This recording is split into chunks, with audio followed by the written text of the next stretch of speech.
I was never one for large groups of people. I had a few close friends as well as the occasional acquaintance, but I didn't usually go to parties, clubs, or anything like that. And whenever I did, it was because Nicole and Sam dragged me there, with the promise of ice cream afterwards. I'd been friends with the two of them for years, despite the fact that those two were extreme party animals while I was mostly shy. Even to this day, I never understood how that happened. But I digress. It was on a Monday, near the end of August. Nicole and Sam had once again decided to go to a party one of the other college girls was hosting. And as usual, they wanted me to go with them. I'll spare you the details of how long it took them to get ready for this. Honestly, you'd think they'd accepted an invite to a fashion show instead of a party. As for me, I was wearing a black t-shirt, jeans, my favorite pair of boots, and my usual teal jacket. Despite the weather, I never went anywhere without it. My friends used to joke about how that jacket was my security blanket. But they also knew that my dad had given me that jacket for my birthday. And it was one of the few things I still had to remember him. Anyways, the three of us were driving to the party. Nicole and Sam were in the front, and I sat in the back. We were joking around and singing along with the radio, though I made sure to keep Sam's attention on the road. I think we were about halfway there when Nicole told Sam to stop the car. I wasn't sure if she was going to be sick or something, until I saw her pointing out the window. That was when I saw him. A guy, about our age, standing on the side of the road and waving to us. I couldn't really see much of him in the dark, but I could tell he was a little bit taller than Nicole, who was the tallest of the three of us. Sam rolled down the window and asked him what he wanted. "I was on my way to a party," was his response. "But my car broke down, and I don't have any money for a cab." His voice was a bit deeper than I'd expected, and it sent a shiver down my spine when I heard it. Sam told him where we were going and offered to give him a ride, and he got in the back seat next to me. As we kept going, I had the opportunity to study our extra passenger further. He was wearing a dark green t-shirt and jeans, as well as a pair of blue tennis shoes. His jet black hair was long and tied back, and he was slightly tanned. I couldn't really tell what color his eyes were, though. The lights were too dim in the car. Nicole, of course, tried to flirt with him, but he didn't seem particularly affected by her charms. Oh, sure, he'd smile politely at her comments, but he never responded to any of her questions. After a while, I asked him a question of my own. "What's your name?" He turned to look at me and gave me the same kind of cocky smile most people would associate with the words danger and troublemaker. "Call me Green," he replied, winking at me as if we were sharing a private joke. I could feel my cheeks heating up, and I could hear Nicole and Sam laughing in the front seat, but for once, I didn't care. Looking back on it, I suppose it was a bit crazy that this stranger had charmed me with a few words, a smile, and a wink. How many other guys had tried the same routine with no results? What made this green different from all the rest?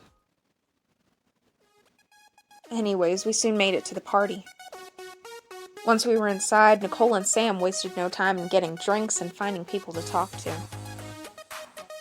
I, on the other hand, went to try and find a corner to hide in until all this was over. Or I would have, if Green hadn't stopped me. I was a bit confused at first. I wasn't exactly sure what he wanted. I probably would have protested if he hadn't spoken first. Come on, dance with me. After that, I don't think I could have said no, even if I wanted to. And even if I hadn't wanted to, my usual shyness seemed to have been chased away by this charming stranger.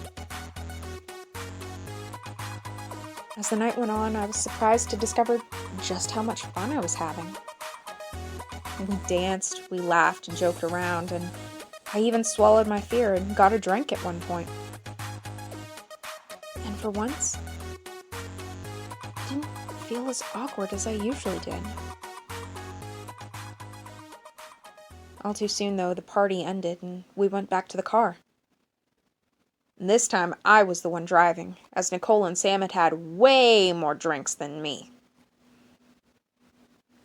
We dropped Green off first, but as he was getting out of the car, I noticed that his shirt was a bit ripped. Without a second thought, I tugged off my jacket and passed it to him, which seemed to startle him a bit. "What about you?" he asked. "Won't you get cold?"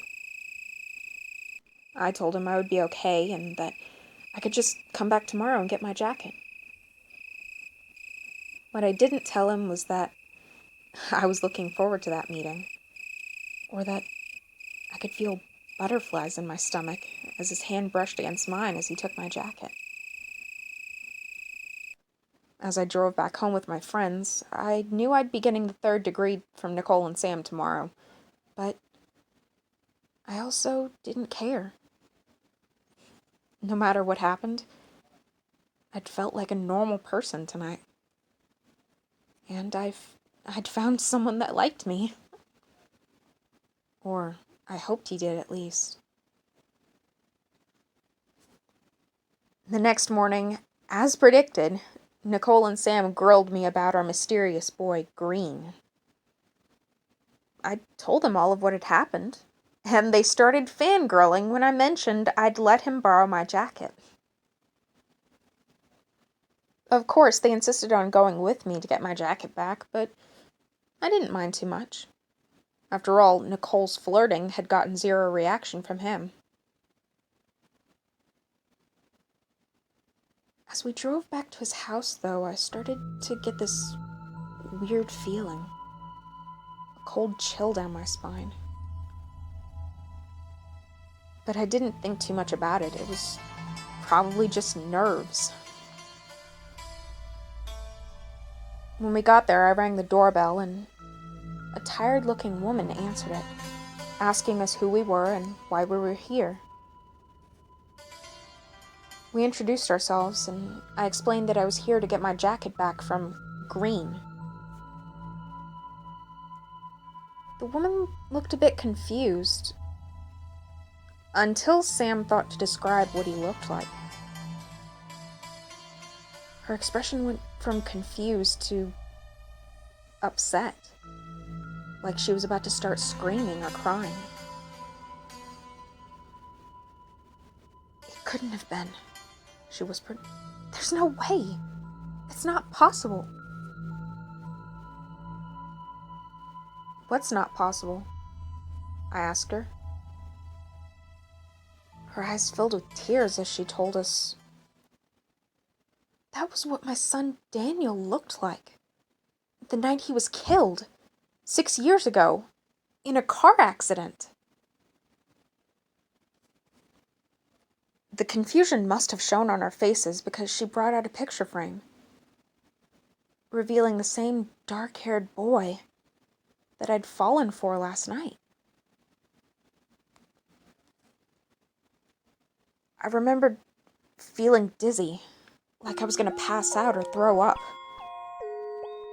I don't remember making it to the car, but I must have, because I soon realized I was in the back seat with Sam, and we were driving away from the house. Sam was trying to tell me that everything was okay, but I could barely hear her over the sound of my own heartbeat and worried thoughts. This had to be some kind of sick joke. He couldn't possibly be dead. Right? After a moment, I managed to tell Nicole to stop the car, knowing that the cemetery was a short distance away. As I ran through the cemetery, I could hear them calling after me, but I ignored them. I had to know the truth.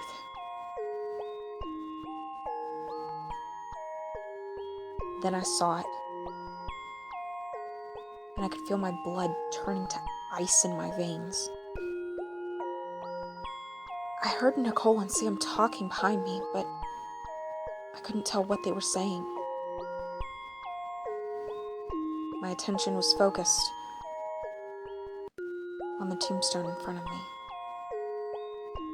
The tombstone that read, Daniel Greenwood. The dates below the name showed that he had indeed died 6 years ago. And on the grass in front of it, neatly folded, was my teal jacket.